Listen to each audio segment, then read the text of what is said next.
This is Democracy Now!, democracynow.org, The War and Peace Report. I'm Amy Goodman with Juan Gonzalez. Well, we turn now to Guatemala. The country's top court has overturned the genocide conviction of former U.S.-backed military dictator Efraín Ríos Montt. In a historic verdict earlier this month, Ríos Montt was sentenced to 80 years for genocide and crimes against humanity in the killings of more than 1,700 Ixtal Mayan people in the early 1980s. But now the status of the verdict is in question. In a 3-2 ruling Monday, the Guatemalan Constitutional Court dismissed all the case's proceedings dating back to a month ago. It was then that the court first annulled the case amidst a dispute between judges over jurisdiction. This is Constitutional Court Deputy Secretary Giovanni Salguero. Everything said in the phase of moral and public debate of the legal process will be intercepted under the process of amparo from April 19, 2013. All proceedings before that date are annulled. In the run-up to its latest decision to overturn, the court had come under heavy lobbying from Ríos Montt's supporters, including the military and Guatemala's powerful business association. Ríos Montt remains in a military hospital where he was admitted last week. His legal status is now up in the air. He will likely be released into house arrest, and it is unclear when or if he will return to court. For more, we're joined by Helen Mack, one of Guatemala's most well-known human rights activists, president of the Mack Foundation, named after her sister, a Guatemalan anthropologist who was assassinated in Guatemala September 11, 1990. Helen spent 14 years bringing the officers and generals responsible for her sister's murder to justice. She recently attended and monitored parts of the Ríos Montt genocide trial. And we're joined by Kate Doyle, senior analyst of U.S. policy in Latin America and director of the Guatemala Documentation Project at the National Security Archive. She also attended the Ríos Montt genocide trial in Guatemala, filing reports from inside the courtroom for the Open Society Foundation. She's winner of the Alba Puffin Award for Human Rights Activism and featured in the documentary Granito, How to Nail a Dictator. Helen Mack, Kate Doyle, welcome to Democracy Now! Helen, your response to the overturning of this verdict? It was not unpredictable. Since the very beginning, it was very clear the legal strategy that the defense wanted. They never wanted to discuss or to dismiss all the charges that they were given to Rodriguez Sanchez and Ríos Montt. So everybody was expecting this. And I think that for Guatemalan, we lost an opportunity, and for the victim, it's a misrespect.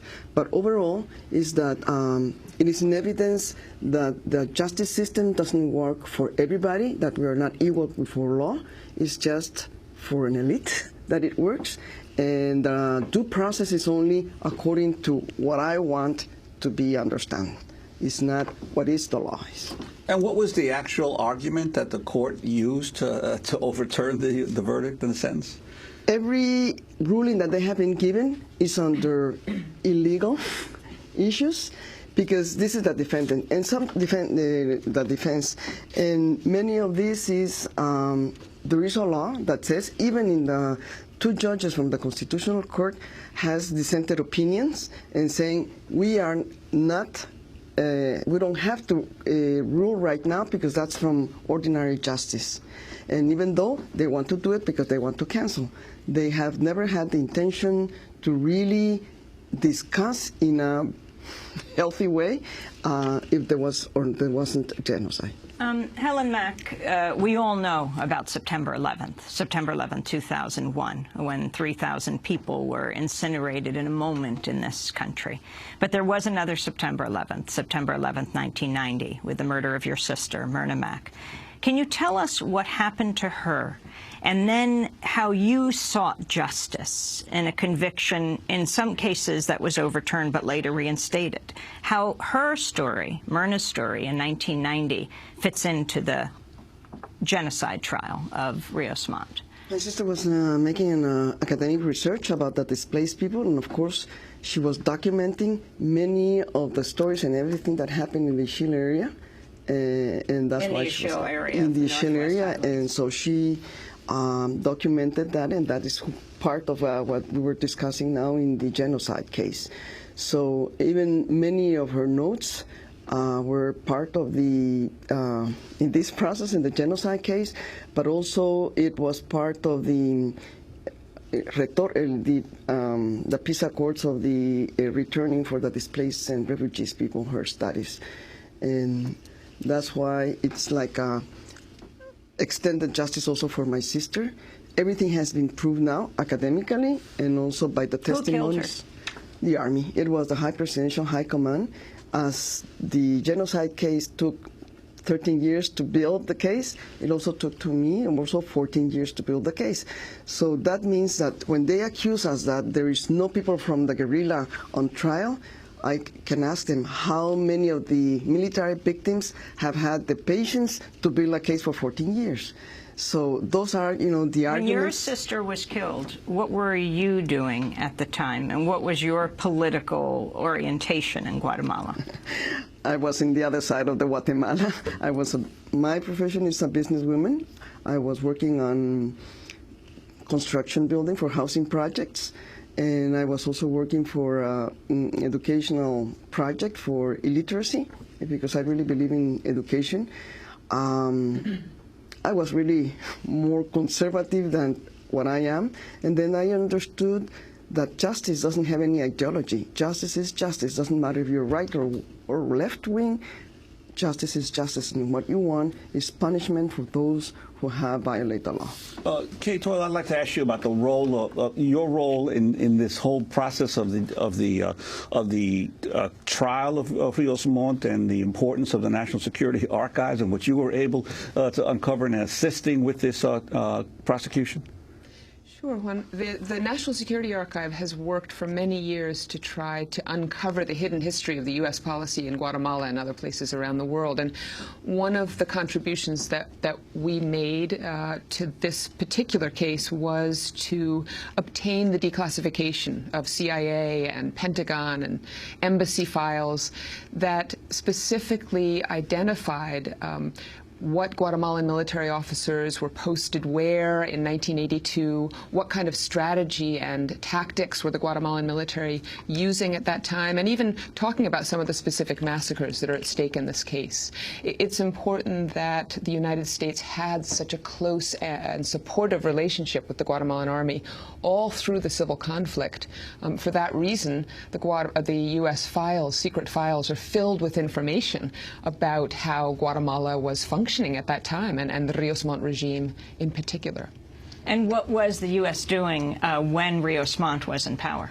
The U.S. had some years prior cut off overt military assistance to Guatemala under Jimmy Carter and the U.S. Congress's restrictions on aid under human rights conditions.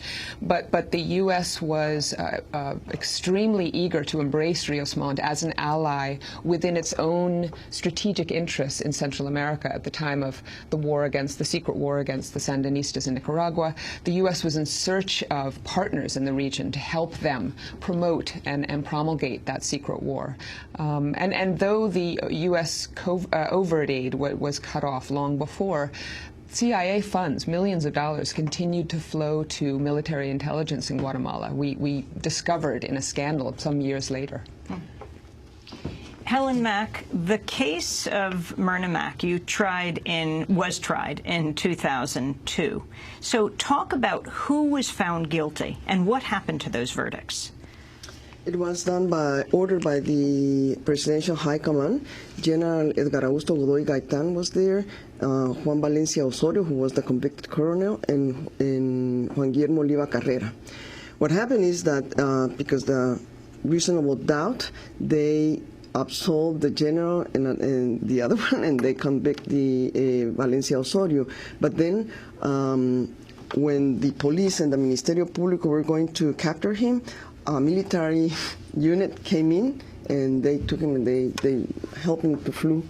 So that's why it's an impunity, that case. I'd like to ask you in terms of the implications of the proceedings in this Ríos Montt trial to the current government of Guatemala, and your sense of whether current government officials were also implicated or involved in some of the genocide that was conducted against the Mayan people.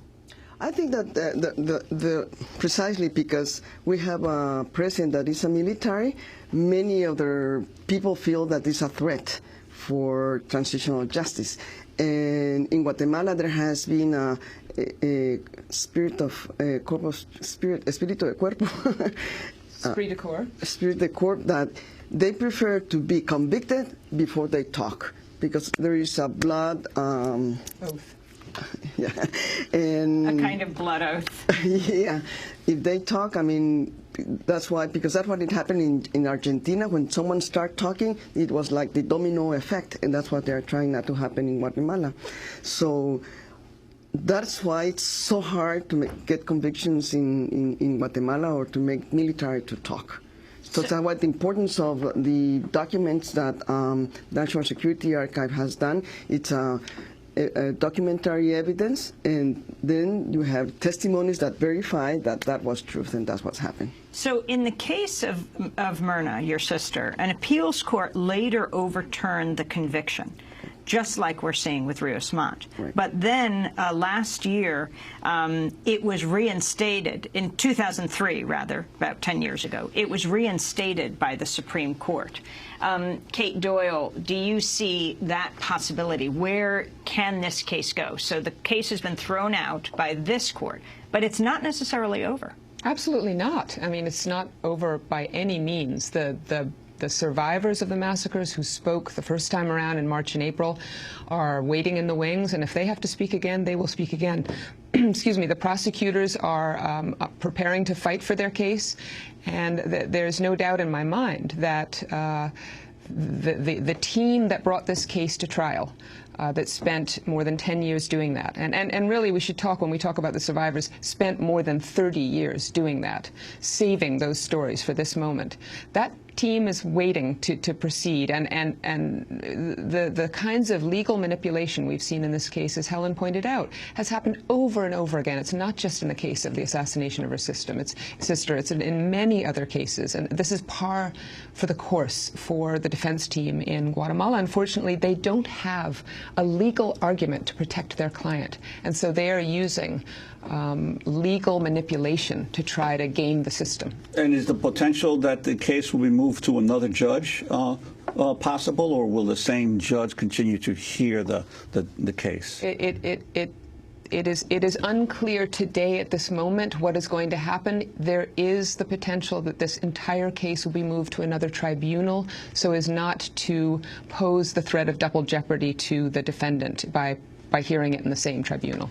I just want to make a difference between this case and my sister's case. I would say that in my sister's case, it was more clean in that sense. They allowed the system to work.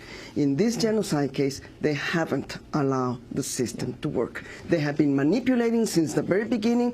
So the rule of law, it has been weakening, especially the judicial power. And I think that is the worst thing that it has happened. Yeah. I think that the idea and the strategy of changing another tribunal is to make them free, and there is no conviction for genocide case. Very quickly, I want to turn to the declassified CAA documents that your organization, the National Security Archive, obtained through a Freedom of Information Act request. It was February 5th, 1982 document that states the Guatemalan military's plans to begin sweeps through the Ixchel Triangle area, which has the largest concentrations of guerrillas and sympathizers in the country, could lead not only to major clashes but to serious abuses by the armed forces. The document goes on to say Chief of Staff General Benedicto Lucas Garcia indicated, quote, it probably will be necessary to destroy a number of villages. Another declassified CIA document, also from February 82, describes the Guatemalan Army sweep operation through the Ixchel Triangle in El Quiche. According to the cable's author, this is the U.S. government, the Army had yet to encounter a major guerrilla force in the area. Its successes were limited to the destruction of entire villages and the killing of peasants suspected of collaborating with rebels. The document says the Army's belief that the entire indigenous population of Ixchel supports the guerrillas, quote, has created a situation in which the Army can be expected to give no quarter to combatants and non-combatants alike. As we wrap up, Kate Doyle, this trove of documents that you have that are the sort of heart of the National Security Archive, how can people access them? And also just the fact that clearly the U.S. government knew exactly what the Guatemalan military was doing. This was during the Reagan years, and yet continuing, as you said, to funnel them millions of dollars. The Reagan administration not only continued to secretly funnel millions of dollars, but they openly flacked for this government. People like Elliott Abrams, who was the Assistant Secretary for Human Rights, for crying out loud, was out there on the television and before the press and before the Congress over and over again, telling the U.S. public how democratic and what a reformist this man was and why we had to support him. If your listeners or your viewers want to take a look at the original declassified U.S. documents in this case and many others, they can go to the National Security Archive's website, which is nsarchive.org/Guatemala. I want to thank you both for being with us. It's been an honor to have you with us. Helen Mack is now running the Myrna Mack Foundation and is a winner of the Right Livelihood Award. Kate Doyle, Guatemala Documentation Project at the National Security Archive. This is Democracy Now!, democracynow.org, The War and Peace Report.